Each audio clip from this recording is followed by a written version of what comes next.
Поговорим немного о графиках. Сегодня получилось на полпроцента потащить гер в шорт. Было достаточно логично, то, что я люблю. Далее посмотрим, сформируется ли DELI ФВГ. У нас один вчерашний есть, но у нас сейчас достаточно серьезное поглощение было. Все-таки мне хотелось бы по геру увидеть АТХ. У нас уже так достаточно много фракталов собралось. Поэтому хотелось бы выстрел вверх. Плюс, если посмотрим на другие индексы, такие как S&P 500 и NASDAQ, то они уже достаточно долго обновляют свои максимумы.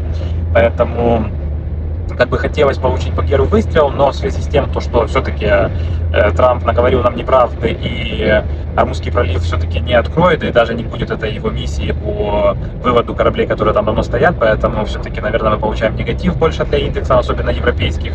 По графику евро на данный момент сказать нечего, для меня он выглядит 50 на 50.